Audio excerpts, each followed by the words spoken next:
اعوذ باللہ من الشیطان الرجیم بسم اللہ الرحمن الرحیم۔ ناظرین، سامعین، آج کا ہمارا موضوع بھینس کے متعلق ہے کہ آیا بھینس کی قربانی شرعاً جائز ہے یا جس طرح غیر مقلدین نے شور مچایا ہے کہ یہ ناجائز ہے، اور آیا یہ جائز ہے تو اس کا اشارہ قرآن سے حدیث سے ملتا ہے یا کہ نہیں۔ تو دیکھیے، اللہ رب العزت نے قرآن مجید میں فرمایا وَلِكُلِّ أُمَّةٍ جَعَلْنَا مَنْسَكًا لِيَذْكُرُوا اسْمَ اللَّهِ عَلَىٰ مَا رَزَقَهُم مِّن بَهِیمَةِ الْأَنْعَامِ، فرمایا کہ ہم نے قربانی کو ہر ایک امت کے لیے جائز قرار دیا تاکہ وہ جانوروں پر بوقت ذبح اللہ کا نام دیں جو اللہ نے ان کو جانور دیا ہے۔ تو اب بہیمۃ الانعام کا جو لفظ ہے، اس سے استدلال ہے کہ بھینس کی قربانی جائز ہے۔ پہلے یہ ذہن میں رکھیں کہ کسی چیز کا کسی علاقے میں پایا جانا یا نہ پایا جانا ایک الگ بات ہے اور شرعی حکم الگ ہے۔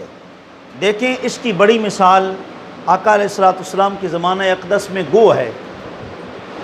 گو کے بارے میں جب مطلب ہے کہ ام المومنین حضرت ام سلمہ رضی اللہ تعالی عنہا نے گو کو تیار کیا، سامنے رکھا گیا، تو حضور نے فرمایا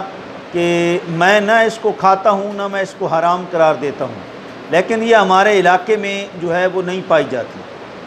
تو علاقے میں کسی چیز کا نہ پایا جانا اور بات ہے۔ اب وہ عام عرب میں گو نہیں پائی جاتی تھی، لیکن اس کا یہ مطلب نہیں کہ حضور نے اس کو حرام قرار دیا، بلکہ گو کے بارے میں مختلف آراء ہیں اور اس میں بھی صحابہ اکرام کا اختلاف موجود ہے، کچھ جواز کے بھی قائل ہیں۔ تو معلوم ہوا کہ کسی چیز کا کسی علاقے میں نادر ہونا، نہ پایا جانا، وہ مطلقاً اس کے مکمل حرام ہونے کی دلیل نہیں ہوتی، بلکہ اس کے دوسرے پہلو بھی موجود ہوتے ہیں۔ تو بہرحال بہیمۃ الانعام، اب دیکھیں کہ انعام عرب میں انعام چوپائے کو کہتے ہیں، چار ٹانگوں والے جانور کو کہتے ہیں۔ وہ ابل بھی ہے یعنی اونٹ بھی ہے، اور گائے بھی ہے، اور جو ہے غنم بھی ہے، بھیڑ دمبا وغیرہ جو ہے وہ بھی ہے۔ اور بھینس چونکہ اجمی علاقوں میں پایا جانے والا جانور ہے، حضور علیہ السلام کے زمانہ اقدس میں اور صحابہ کے زمانہ اقدس میں جو ہے یہ نہیں پایا جاتا تھا، لیکن اس کا یہ مطلب نہیں کہ اب یہ بہیمہ کے اندر جو ہے وہ داخل نہیں ہے، جی یہ چوپاؤں کے اندر داخل نہیں ہے۔ دیکھیے، فتاوی ثنائیہ کے اندر لکھا ہے، سوال ہوا جی کہ کیا بھینس کی حلت قرآن و حدیث سے ہے اور اس کی قربانی ہو سکتی ہے کہ نہیں؟ تو انہوں نے کہا کہ جہاں حرام چیزوں کی فہرست ہے وہاں یہ الفاظ مرقوم ہیں، قُلْ لَا أَجِدُ فِي مَا أُوحِيَ إِلَيَّ مُحَرَّمًا عَلَىٰ طَاعِمٍ يَطْعَمُهُ إِلَّا أَن يَكُونَ مَيْتَةً أَوْ دَمًا مَسْفُوحًا أَوْ لَحْمَ خِنْزِيرٍ، ان چیزوں کے علاوہ جس چیز کی حرمت ثابت نہ ہو وہ حلال ہے۔ یعنی حرام کی یہ لسٹ فہرست اس آیت میں بیان کر دی گئی ہے، اس کے ماں سوا جو ہے وہ کیا ہے؟ حلال ہے۔ تو بھینس ان میں سے نہیں ہے جن کی قرآن نے حرام جانوروں کی لسٹ ذکر کی ہے، بھینس کا اس میں ذکر نہیں ہے، لہٰذا وہ حلال ہے۔ اس کے علاوہ عرب کے لوگ بھینس کو بقر یعنی گائے کے اندر داخل شمار کرتے ہیں،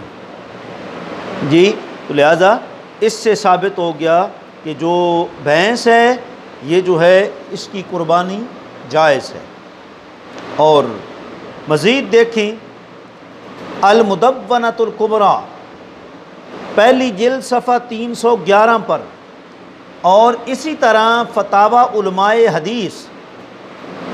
جلد نمبر 13 صفحہ نمبر 71 پر جو ہے موجود ہے کہ عن الحسن انہ قال المجوس بمنزلت البقر،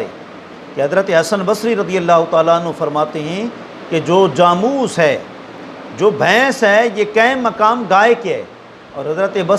حسن بصری عام انسان نہیں ہیں، ام المومنین حضرت ام سلمہ رضی اللہ تعالیٰ عنہ کے پاس 15 سال رہے ہیں۔ اور دوسری بات دیکھیں، امام ابو عبید کی مشہور کتاب ہے کتاب الاموال، اس کا صفحہ 85 ہے، اور اس میں دیکھیں کہ خلیفہ راشد حضرت ثانی عمر، حضرت عمر بن عبدالعزیز رحمۃ اللہ تعالی علیہ کا فرمان شاہی جب آپ کی حکومت تھی وہ یوں تھا، قال حدثنا عبداللہ ابن ابی صالح عن اللیث عن عقیل عن ابن شہاب ان عمر بن عبدالعزیز رضی اللہ تعالیٰ عنہ کتب ان توخذ صدقۃ الجوامیس کما توخذ صدقۃ البقرہ، کہ امام ابن شہاب زہری فرماتے ہیں کہ حضرت خلیفہ راشد حضرت عمر بن عبدالعزیز رضی اللہ تعالیٰ عنہ نے فرمان شاہی جاری فرمایا تھا کہ بھینسوں کی زکوٰۃ ویسی وصول کی جائے جیسے گائے ان کی زکوٰۃ وصول کی جاتی ہے۔ تو پوری امت کا اس بات پر اتفاق ہے کہ حضرت عمر بن عبدالعزیز خلیفہ راشد، خلیفہ برحق ہیں، ان کی خلافت نبی کریم صلی اللہ علیہ وسلم کے طریقے اور حضرت فاروق اعظم کے طریقے کے مطابق تھی، اور ان کے دور میں بعض صحابہ بھی زندہ تھے، اور محمد بن قاسم کی قیادت میں جہادی فوج کے اندر بھی کچھ صحابہ شامل تھے، جیسا کہ سندھ کی تاریخ سے واضح ہوتا ہے۔ عمر بن عبدالعزیز کے اس فرمان کے خلاف نہ کسی صحابی کا فتویٰ آیا، بابی کا فتویٰ تو ہو سکتا ہے، صحابی کا فتویٰ نہیں ہے، نہ کسی تابعی کا فتویٰ منقول ہے۔ اس سے ثابت ہو گیا کہ صحابہ اور تابعین کا اجماع سکوتی ہو چکا ہے کہ جو بھینس ہے یہ بھی ایک گائے کی جو ہے قسم ہے، لہٰذا اس اجماع کو کسی قطعی دلیل کے بغیر چھوڑنا جو ہے وہ گمراہی کے خطرہ سے جو ہے وہ خالی نہیں ہے۔ تو لہٰذا اس سے ثابت ہوا کہ جو بھینس ہے اس کی قربانی جو ہے وہ کیا ہے، جائز ہے۔ اور دیکھیں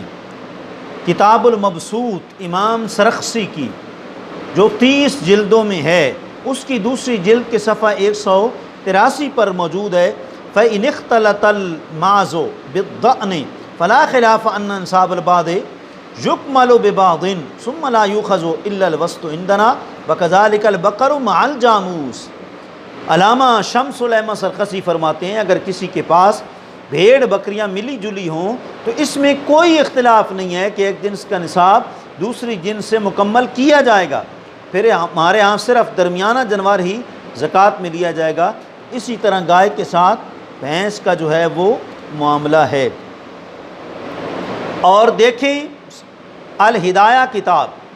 دنیا بھر کے مدارس میں پڑھائی جانے والی مشہور کتاب، اس کی پہلی جلد صفحہ 183 پر زکوٰۃ البقر کی باس میں ہے، صاحب ہدایہ فرماتے ہیں الجوامیس والبقر سواء لأن اسم البقر يتناولها إذ هو نوع منه إلا أن أوهام الناس لا تسبق إليه في ديارنا لقلته فذلك لا يخنس به في يمينه لا يأكل لحم البقر۔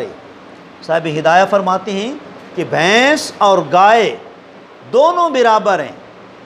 کیونکہ بکر کا لفظ دونوں کو شامل ہے۔ جیسے غنم کا لفظ جو ہے بکری پر بھی بولا جاتا ہے، بھیڑ پر بھی بولا جاتا ہے، تو اسی طریقے سے بکر کا لفظ جو ہے گائے پر بھی بولا جاتا ہے اور بھینس پر بھی بولا جاتا ہے، اس لیے کہ بھینس گائے کی ایک نوع اور قسم ہے۔ البتہ ہمارے علاقہ یعنی برہان میں، علامہ صاحب ہدایہ برہان الدین مرغنانی جو ہے مرغنان کے تھے، یعنی ہمارے علاقہ مرغنان میں اس کی وجوہ کی قلت کی وجہ سے لوگوں کے ذہن عام طور پر اس کی طرف جلدی نہیں جاتے، یہ ہمارے علاقے میں نہیں پائی جاتی ہے، اس لیے لوگ جلد اس کی علت کا فتویٰ نہیں دیتے۔ اسی وجہ سے جو یہ قسم کھائے کہ وہ بکر کا گوشت نہیں کھائے گا، اس نے یہ قسم کھائی کہ وہ بکر کا گوشت نہیں کھائے گا، یا یہی مسئلہ بیوی کی طلاق کا ہے جی، اور وہ بھینس کا گوشت کھا لے تو صاحب ہدایہ فرماتے ہیں اس کی قسم جو ہے وہ نہ ٹوٹے گی۔ اور دوسری جگہ فرماتے ہیں وَيَدْخُلُ فِي الْبَقَرِ الْجَامُوسُ لِأَنَّهُ مِنْ جِنْسِ، بکر کے اندر داخل جو ہے الجاموس بھینس بھی ہے، کیونکہ یہ اس کی جو ہے وہ جنس سے ہے، یہ اس کی جنس سے ہے، تو لہٰذا اس سے ثابت ہو گیا کہ اس کی جو ہے قربانی بھینس کی جائز ہے، اگرچہ یہ عرب کے عام علاقوں میں نہیں پائی جاتی تھی۔ اور دیکھیں یہ بڑی مشہور کتاب ہے علامہ غلام محمد حریری کی الفقہ علی المذاہب الاربع، کئی دفعہ چھپ چکی ہے، اس کی پہلی جلد ہے، صفحہ 719 پر ہے۔ امام شافعی لوگوں کے مسلک کے مطابق قربانی کے وجوب اور صحت کی شرطیں ذکر کرتے ہوئے لکھتے ہیں، فرماتے ہیں وَتَصِحُّ الْبَقَرُ وَالْجَامُوسُ إِذَا بَلَغَ سَنَتَيْنِ كَامِلَتَيْنِ، کہ جب گائے اور بھینس مکمل 2 سال کی ہو جائیں تو قربانی میں درست ہیں۔ جس طرح جو ہے وہ گائے کے اندر 7 بندے شریک ہو سکتے ہیں، اسی طرح بھینس کی قربانی میں بھی 7 بندے شریک ہو سکتے ہیں۔ بلکہ علامہ کمال الدین دمیری کی جو مشہور کتاب ہے حیات الحیوان، اس کی پہلی جلد صفحہ 209 پر لکھا ہے کہ قال الجاہز الجوامیس دان البقر واذا یقتضی نا اطیب و افضل من العراب حتی انها تکون مقدمۃ علیہا فی الاضحیۃ کما یقدم الدان فیہا الماس، کہ علامہ جائز فرماتے ہیں کہ بھینس، بھیڑ یہ گائے کی صفت کی طرح ہیں، اس بات کا تقاضا ہے کہ بھینس عربی گائے سے زیادہ عمدہ اور افضل ہے۔ بھینس عربی جو ہے وہ گائے سے زیادہ عمدہ اور افضل ہے، یہاں تک کہ جس طرح قربانی میں بھیڑ کو بکری پر فوقیت دی جاتی ہے، اسی طریقے سے بھینس کو بھی عربی گائے پر فوقیت ہوگی۔ یہ علامہ عماد الدین جو ہیں دمیری، یہ ان کی مشہور کتاب حیات الحیوان جو بارہا جو ہے وہ چھپ چکی ہے، یہ اس کی جو ہے تحقیق ہے۔ تو لہٰذا اور علامہ ابن المنذر کتاب الاجماع، اس کے اندر لکھتے ہیں کہ وَأَجْمَعُوا عَلَىٰ أَنَّ حُکْمَ الجوامع سے حکم البقر ہے۔ آپ فرماتے ہیں سب علماء کا اس بات پر اتفاق ہے، سب علماء کا، جو علماء حق ہیں، سب وہابیوں کی بات نہیں کر رہے، سب علماء کا اس بات پر اتفاق ہے کہ بھینس کا حکم گائے والا ہے، بھینس کا حکم جو ہے وہ گائے والا ہے۔ اور دیکھیں الفقہ الاسلامی وادلتہ کی دوسری جلد صفحہ 842 پر لکھا ہے اتفق الفقہاء عملا بحدیث معاذ علی ان انصاب البقر ومثلہ الجاموس ثلاثون، کہ حضرت معاذ رضی اللہ تعالیٰ عنہ والی حدیث پر عمل کرتے ہوئے سب فقہاء کا اس بات پر اتفاق ہے کہ گائے کا نصاب اور اس طرح بھینس کا نصاب 30 ہے۔ اور جامع ترمذی صحیح ستہ کتاب ہے، اس میں موجود ہے ہم عالم بمعنی الحدیث، حدیث کا مطلب جتنا فقہاء بہتر سمجھتے ہیں اتنا کائنات میں اور کوئی بہتر نہیں سمجھ سکتا۔ یہ بھی اس بات کی دلیل ہے۔ اور مزید دیکھیں جدید الموسوعۃ الفقہیہ، ایک جدید فقی انسائکلوپیڈیا ہے، اس میں لکھا ہے کہ اجمع الفقہاء علی ان البقر علی ان الابل والبقر والغنم ہی من الاصناف التي تجب فیها الزکوٰۃ، کہ تمام فقہاء کا اس بات پر اتفاق ہے کہ اونٹ، گائے اور بھیڑ، بکری کی وہی جنس ہیں جن میں زکوٰۃ فرض ہے، لہٰذا یہ گویا کہ ایک ہی جنس ہیں۔ اس سے ثابت ہوا کہ اس کی۔ اور پھر دیکھیں اپنے علماء اہل حدیث کے مولوی عبد القادر حصاری سہوالی، ان سے پوچھا گیا کہ بھینس یا بھینسا جو مشہور جانور ہے، کیا اس کی قربانی شریعت سے ثابت ہے؟ قرآن و سنت کی روشنی میں اس کی وضاحت کریں جی، تاکہ میری تسلی ہو جائے۔ تو آگے سے لکھتے ہیں مفتی صاحب جواب میں، واضح ہو کہ بھینس اور بھینسا جو مشہور حیوان اور پنجاب وغیرہ ملک کے عجم میں پائے جاتے ہیں، عہد نبوی صلی اللہ علیہ وسلم اور عہد صحابہ میں ملک عرب خصوصاً حجاز میں پایا نہیں گیا، کتاب و سنت میں خصوصی طور پر اس کا ذکر نہیں ملتا،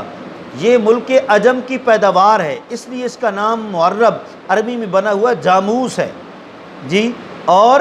علامہ دمیری لکھتے ہیں کہ جاموس جو ہے یہ صیغہ جمع کا ہے، اور جو ہے اس جوامیس جمع کا صیغہ اور اس کا وعد جاموس ہے، اور یہ لفظ فارسی سے معرب ہے، جیسے بھیڑ دمبا بکری کی جنس ہے، اس طرح جاموس بکر یعنی بھینس گائے کی جنس سے ہے۔ اور پھر آگے کہتے ہیں حکم و خواصو کالبقرۃ، علامہ دمیری فرماتے ہیں اس کا حکم اور خواص جو ہیں وہ گائے کی طرح ہیں جی۔ تو لہٰذا ان ساری تصریحات سے ثابت ہوا کہ اس کی۔ اور دیکھیں کنوز الحقائق میں ایک روایت ہے الجاموس فی الاضحیۃ عن سبعۃ، یعنی بھینس قربانی میں 7 کی طرف سے شمار ہو سکتی ہے، یعنی 7 بندے اس کے اندر جو ہے وہ شریک ہو سکتے ہیں، تو لہٰذا اس کی قربانی جو ہے وہ جائز ہے۔